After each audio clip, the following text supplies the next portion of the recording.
Hello friends, sociology के crash course channel में आपका स्वागत है। ये एक क्रैश कोर्स चैनल है जिसमें यूजीसी नेट और असिस्टेंट प्रोफेसर एग्ज़ाम के पूरे कोर्स को कवर किया जाएगा। तो फ्रेंड्स, आज हम यूजीसी नेट के यूनिट 2 और असिस्टेंट प्रोफेसर के यूनिट 11 के टॉपिक को पढ़ेंगे, ठीक है। और रिसर्च का टॉपिक चल रहा है, तो रिसर्च में जो बेसिक चीज़ें हैं उसको हम जानेंगे। उसके बाद हम रिसर्च के बारे में पढ़ना शुरू करेंगे कि रिसर्च क्या होता है, ठीक है। और उसके पार्ट कौन कौन से होते हैं, कौन कौन से चरण हैं, उसको हम डिटेल में अच्छे से जानेंगे। तो जो छोटे छोटे चीज़ें हैं इनको हम नहीं जानेंगे तो फिर बाद में आपको समझने में दिक्कत होगी, ठीक है। जैसे आप मान लीजिए मैं समझा रही हूँ, मैंने तथ्य का नाम लिया तो आप समझ ही नहीं पा रहे तथ्य का मतलब क्या होता है। सिद्धांत का नाम है, ये भी आप नहीं समझे, अवधारणा का भी आप नहीं समझ पाए तो फिर क्या होगा, आगे का जो स्टडी है वो आपको दिक्कत कर देगी, ठीक है। जैसे मान लीजिए कोई बच्चा ABCD नहीं जानता और उसको हम सीधा बुक्स यदि रीड कराना शुरू कर दे तो उसको दिक्कत होती है। तो वैसे ही आपको भी जो छोटे छोटे तथ्य हैं उसको आपको जानना ज़रूरी है, ठीक है। और जो यूजीसी नेट के जो क्वेश्चंस बन रहे हैं इस समय वो इस तरह के बन रहा है कि सिद्धांत का निर्माण शुरू होता है किससे, ठीक है। तो इस तरह के जो प्रश्न बनते हैं सिद्धांत, तथ्य और अवधारणाओं से संबंधित, वो सारे प्रश्न के उत्तर भी आपको इसमें मिल जाएंगे। तो आप यदि इसको अच्छे से समझ रहे हैं तो आपके 1-2 क्वेश्चन तो इसमें पक्के हैं, ठीक है, इस वीडियो में। तो शुरू करते हैं, ठीक है। तो फिर देखिए, समाज वैज्ञानिक जो होता है वास्तविक आंकड़ों का संकलन करता है, क्योंकि ये सोशियोलॉजिस्ट है, समाज वैज्ञानिक है ना।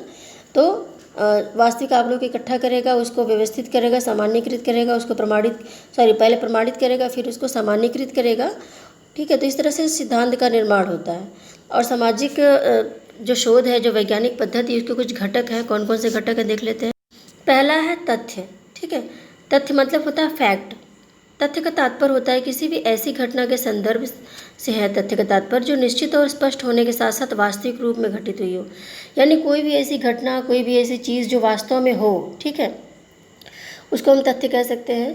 किसी भी काल्पनिक चीज़ को या फिर आदर्शात्मक चीज़ को हम तथ्य नहीं बोल सकते कि ऐसा होना चाहिए था, ठीक है, इसको हम तथ्य नहीं बोलेंगे। या फिर ऐसा हो सकता है, ये भी हम तथ्य नहीं बोल सकते, क्योंकि केवल ऐसा है उसी को हम तथ्य बोल सकते हैं, ठीक है। तो जो तथ्य होते हैं वो वास्तव में घटित होता है, जो निश्चित रूप से कोई घटना घटित हुई है, कोई चीज़ है हमारे सामने, इसको हम तथ्य बोल सकते हैं, ठीक है। तो आप समझ गए होंगे तथ्य क्या है। इसकी कुछ परिभाषाएं देख लेते हैं, क्योंकि क्वेश्चन परिभाषाओं से रिलेटेड भी आ सकते हैं, ठीक है। तो देखिए, तथ्य स्वयं में एक भाववाचक शब्द है। थॉमस और नैनकी ने कहा है कि तथ्य क्या है, स्वयं में एक भाववाचक शब्द है। और तथ्य जो होता है, देखिए, एक इकाई के रूप में होता है। सिद्धांत जब बनता है तो सिद्धांत की इकाई के रूप में कार्य करता है, क्योंकि तथ्यों को जब आपस में जोड़ते हैं, एक दूसरे से अंतर संबंध करते हैं, कार्य कारण संबंधों के आधार पर जब जोड़ते हैं तो क्या होता है, वो अवधारणा बनती है, ठीक है। अवधारणा ही सिद्धांत का निर्माण करती है। कई बार ये यूजीसी नेट के एग्ज़ाम में आया है कि सिद्धांत का निर्माण किससे शुरू होता है, एक विचार, एक अवधारणा, या फिर 1-2 और ऑप्शन दे देंगे, ठीक है। तो देखिए, ये कुछ लोग विचार लगा के चले आते हैं, तो कभी भी विचार से सिद्धांत का निर्माण नहीं होता, ठीक है, अवधारणा से होता है। जब 2 या 2 से अधिक विचार वास्तव में जो हो, ठीक है, यानी जो तथ्य होते हैं, जब 2 या 2 से अधिक तथ्य आपस में कोरिलेट होते हैं तो अवधारणा बनती है, और अवधारणा ही वास्तव में सत्यापित की जाती है तो वो सिद्धांत बनता है। फिर देखिए, एक और कोटेशन है कि तथ्य एक ऐसा अनुभव सिद्ध अवलोकन है जिसकी सत्यता की परीक्षा की जा सके। गुडेम हार्ट ने क्या कहा है कि तथ्य एक ऐसा अनुभव सिद्ध अवलोकन है जिसकी सत्यता की परीक्षा की जा सके, यानी जिसको हम सत्यता की परीक्षा के कर सकते हैं, उसको परीक्षण के द्वारा प्रमाणित कर सकते हैं, वो क्या हो गया, तथ्य, ठीक है। इसकी कुछ विशेषताएं देख लेते हैं। देखिए, सारी चीज़ें इसमें इंपॉर्टेंट है। यदि आप अच्छे से तथ्य, सिद्धांत और अवधारणाओं को जान जाएंगे तो आपके जो क्वेश्चंस आने वाले हैं इससे रिलेटेड, ठीक है, वो आपको करने में आसानी हो जाएगी, ठीक है। तथ्य की विशेषताएं देखिए, तथ्य कोई भी घटना है जो वास्तव में घटित हुई है, ठीक है, वास्तव में जो विद्यमान है, यानी किसी भी काल्पनिक घटना को हम तथ्य नहीं बोल सकते, ठीक है। तो इस तरह से यदि कथन कारण में आता है या फिर कूट वगैरह में आता है मिलान करने वाले में कि तथ्य का मतलब क्या, काल्पनिक है, आदर्शात्मक, इस प्रकार का, तो देखिए तथ्य में हमेशा वास्तविक चीज़ें होती हैं, ठीक है। तथ्य सदैव मूर्त ही नहीं होते बल्कि अमूर्त भी होते हैं, ठीक है। जो सोशल फैक्ट होंगे, जो सामाजिक तथ्य होंगे, जैसे सामाजिक संबंध क्या है, ये तो अमूर्त हो गया, ठीक है। घृणा, प्रेम, द्वेष, ये सब क्या हो गया, अमूर्त तथ्य हो गया। तो तथ्य केवल मूर्त ही नहीं होते बल्कि अमूर्त भी होते हैं।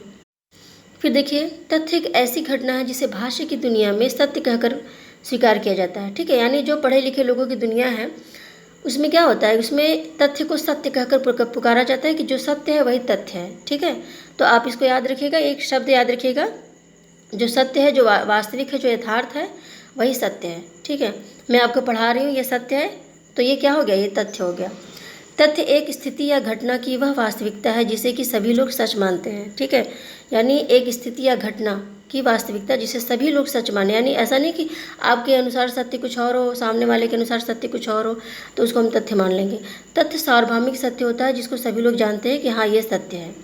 तथ्यों का मानवीय अनुभव से घनिष्ठ संबंध होता है। ठीक है, यानी तथ्य हमारे सामने अक्सर घटित होते ही रहते हैं, तो इसको हम अक्सर अनुभव करते हैं। फिर देखिए सिद्धांत क्या होता है।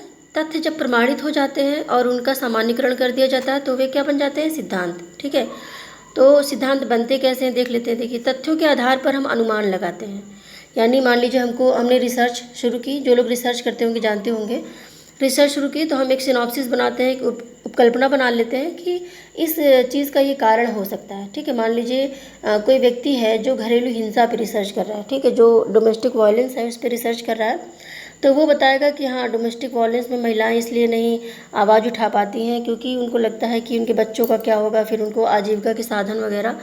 ठीक है, तो एक कल्पना बना लेते हैं कि ये कारण हो सकता है, फिर जांच करते हैं कि वास्तव में ये कारण है या नहीं है। ठीक है, तो ये क्या होगा, उपकल्पना के निरीक्षण और परीक्षण के द्वारा जाँच की जाती है।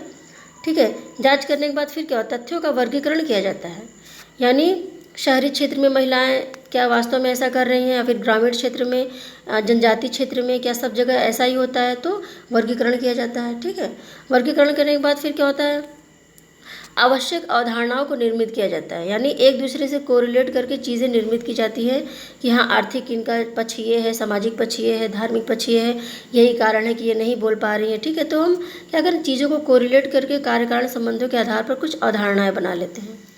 ठीक है, फिर अवधारणाएँ बनने के बाद देखिए क्या होता है, अवधारणाएँ बनने के बाद संबंधित तथ्यों की व्याख्या की जाती है, यानी उन अवधारणाओं को हम तथ्यों से जोड़कर व्याख्या करते हैं।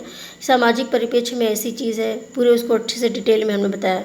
ठीक है, आर्थिक क्षेत्र में ये प्रॉब्लम है इसलिए वो नहीं बोल पा रही हैं। ठीक है, तो इसके बारे में क्या होता है कि पूरा डिटेल में बताते हैं। यह सब कुछ करने के बाद संपूर्ण घटना का अनुभविक सामान्यीकरण कर दिया जाता है, यानी उसके बाद क्या होता है, सामान्यीकरण किया जाता है। कैसे किया जाता है, देखिए जैसे मान लीजिए हमने किसी गांव में, कोई एक विशेष गांव है, उस गांव में हम गए, उस वहाँ के महिलाओं के बारे में अध्ययन किया कि वहाँ की महिलाएं जो है घरेलू हिंसा में आवाज़ नहीं उठा रही हैं। ठीक है, तो हमने कुछ रिसर्च किया, हमने कुछ महिलाओं को लिया कि 20 महिलाओं का हम अध्ययन करेंगे, जानना चाहेंगे कि आखिर ऐसा क्यों हो रहा है।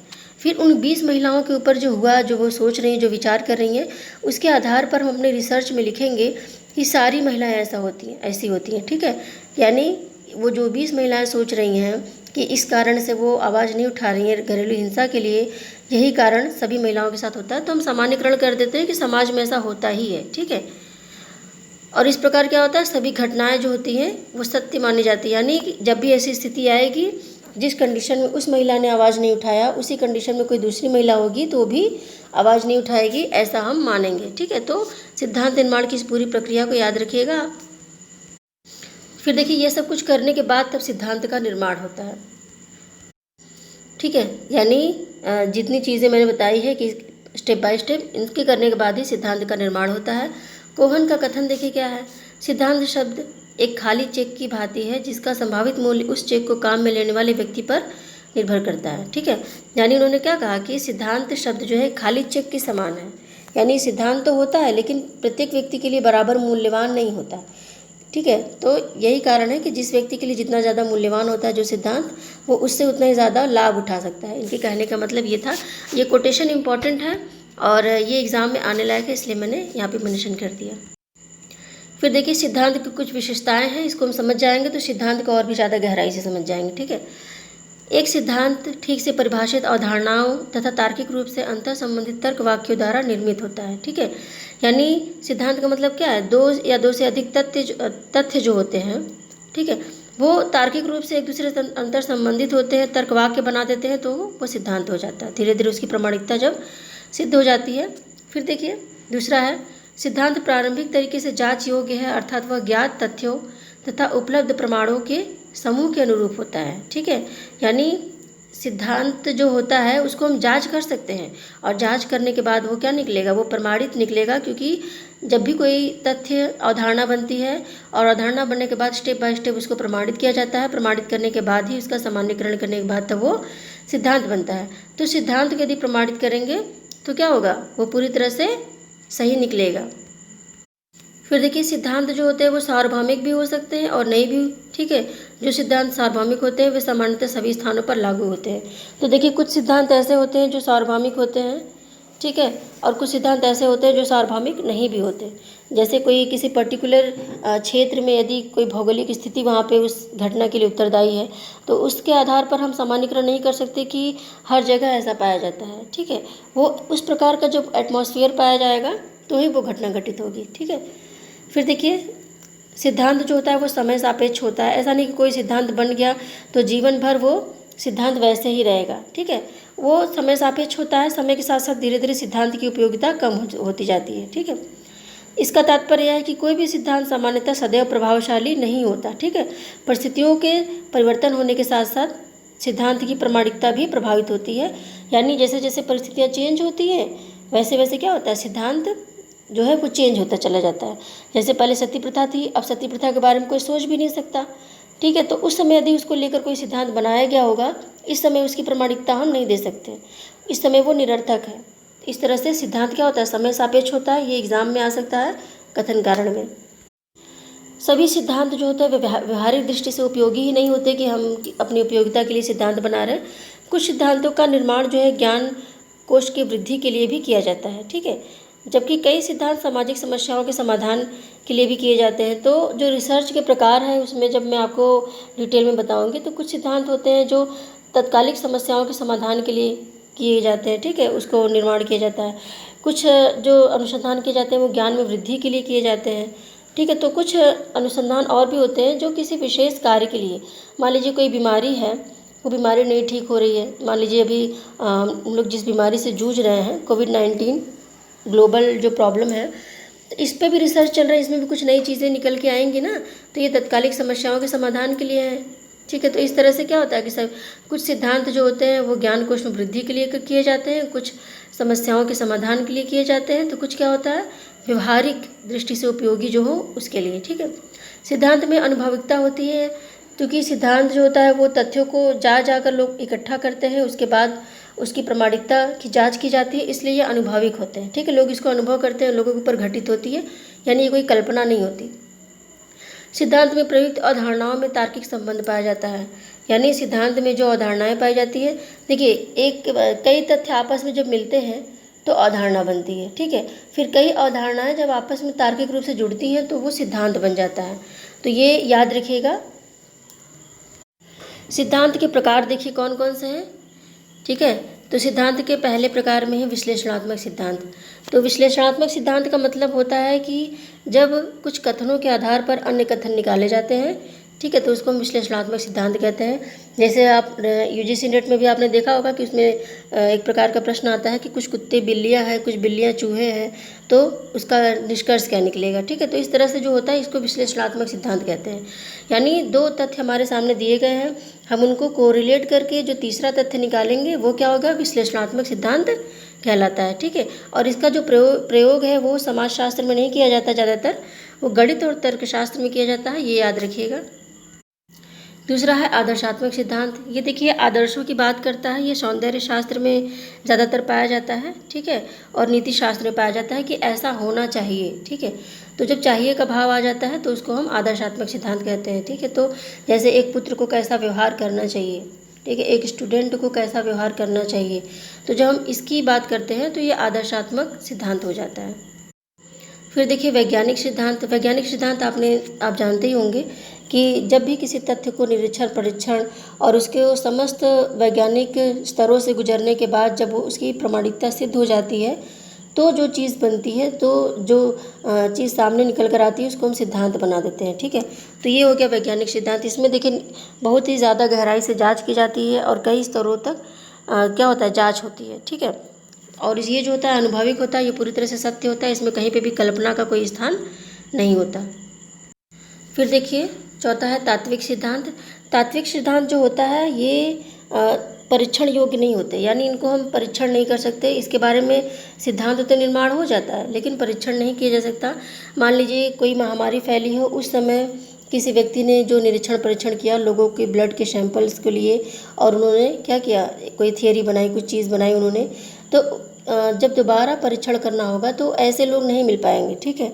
उसी तरह से कुछ थियरी और भी होती है, जैसे योग्यतम की उत्तरजीविता का सिद्धांत, ठीक है, इसको आप कैसे प्रमाणित करेंगे।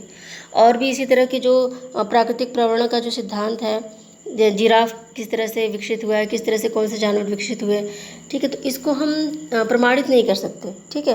तो ये जो सिद्धांत होता है ये परीक्षण योग्य नहीं होते, लेकिन इनका तार्किक मूल्यांकन किया जाता है। ये अतार्किक नहीं होती, ठीक है, ये तार्किक होती है लेकिन इनको हम परीक्षण नहीं कर सकते। बस यही इनका अंतर होता है वैज्ञानिक विधि में और इसमें, ठीक है। तो ये पूरी तरह से वैज्ञानिक होती, ये सिर्फ इसलिए वैज्ञानिक नहीं है क्योंकि इसको हम बार बार निरीक्षण परीक्षण के द्वारा नहीं चेक कर सकते। फिर देखिए सिद्धांत के कुछ प्रकार हैं। सिद्धांत तथ्यों की भविष्यवाणी करते हैं। तो देखिए सिद्धांत तथ्यों की भविष्यवाणी बिल्कुल कर सकते हैं क्योंकि सिद्धांत प्रमाणित हो चुके हैं, सामान्यीकरण हो चुका है कि यदि ऐसी स्थिति आई, ऐसे लोग हुए, ऐसे एटमॉस्फेयर बना तो ये चीज़ ज़रूर होगी। क्योंकि ये प्रमाणित हो चुका है, सिद्धांत बन चुका है, तो ये भविष्यवाणी आसानी से कर सकते हैं। फिर देखिए सिद्धांत जो होता है विशिष्ट आनुभविक निष्कर्ष तथा समान समाजशास्त्री उन्मुक्ताओं के बीच संबंध स्थापित करता है। यानी जो रोज़ रोज़ की घटनाएं, छोटी छोटी घटनाएं घटित हो रही हैं, इनको कोरिलेट करना और इनसे जो थियरी बन के आती है, इन दोनों के बीच में संबंध स्थापित करता है सिद्धांत, ठीक है। तो यानी व्यक्तिनिष्ठ और वस्तुनिष्ठ के बीच में संबंध स्थापित करता है। शोध की अर्थपूर्ण उपयोगिता को बढ़ाता है।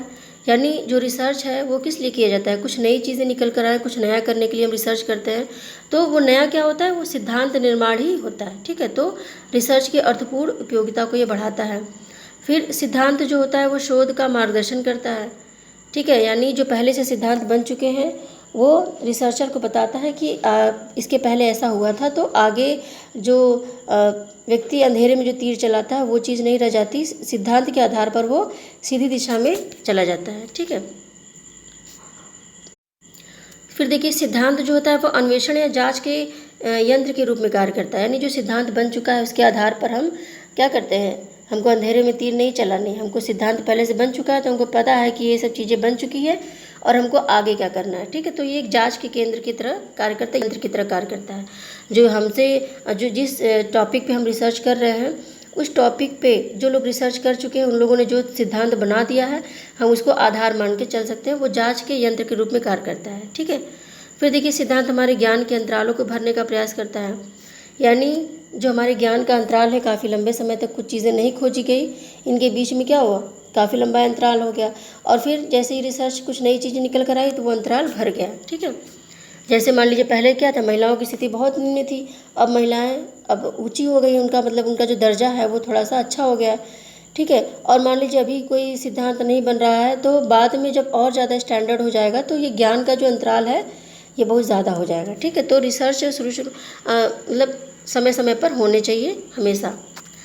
सिद्धांत के आधार पर मॉडल बनाए जाते हैं। यानी जो थियरी बन चुकी है उसके आधार पर हम मॉडल बनाते हैं कि हमको कैसे रिसर्च करनी है, ठीक है। पहले जो रिसर्च बन चुके हैं हो चुके हैं उसके आधार पर। सिद्धांत जो होता है अवधारणाओं का विश्लेषण करता है। तो जो अवधारणाएं होती हैं इनका जो तार्किक रूप से निर्माण होता है, ठीक है, इनका फिर निरीक्षण परीक्षण किया जाता है तो सिद्धांत बनता है। तो अवधारणाओं का विश्लेषण ही क्या है, सिद्धांत है। फिर देखिए अवधारणा क्या होती है, ये कई बार प्रश्न आ चुका है कि सिद्धांत निर्माण की प्रक्रिया किससे प्रारंभ होती है। तो कुछ लोग विचार लगा देते हैं, कुछ लोग अवधारणा लगा देते हैं, मैंने आपको बताया ही था। तो याद रखिएगा सिद्धांत निर्माण की प्रक्रिया जो है वो अवधारणा से शुरू होती है, ठीक है। जब तक वो तथ्य होता है तब तक उसका कोई अस्तित्व नहीं होता। समाज में बहुत से तथ्य हैं, ठीक है, लेकिन जैसे ही वो तार्किक रूप से एक दूसरे से जुड़ी, वो अवधारणा बनी, तो ये काफ़ी पॉसिबिलिटी बन जाती है कि वो सिद्धांत बने, ठीक है। अनुसंधानकर्ता विभिन्न तथ्यों के बीच अंतर संबंधों का अध्ययन करता है या किसी घटना या प्रतिमान को वो एक या दो शब्दों में दर्शाने का जो प्रयत्न करता है वो क्या है, अवधारणा है, ठीक है। यानी दो या दो से अधिक तथ्य जब तार्किक रूप से जुड़ जाते हैं तो वो अवधारणा बन जाती है। फिर इसकी कुछ परिभाषाएं देख लेते हैं। गुडेम हार्ट की परिभाषा है, अवधारणा एक अमूर्त सार है जो यथार्थता के किसी विशेष पक्ष का प्रतिनिधित्व करता है, ठीक है। यानी जो यथार्थ है वो क्या है, अवधारणा है। यानी दो या दो से अधिक तथ्य एक दूसरे से जुड़े ठीक है, 2 तथ्य एक दूसरे से जुड़े और तार्किक रूप से जुड़े, तो वो क्या हो गया, वो अवधारणा बन गई। फिर देखिए फेयरचाइल्ड का कोटेशन है, अवधारणाएं वे विशिष्ट मौखिक संकेत हैं जो कि एक वैज्ञानिक निरीक्षण एवं चिंतन के आधार पर निकाले गए सामान्यकृत विचारों को स्पष्ट करने के लिए प्रयुक्त किए जाते हैं। तो ये कोटेशन है, ये ऐसा एग्जाम में आ सकता है। अवधारणा की कुछ विशेषताएं देख लेते हैं।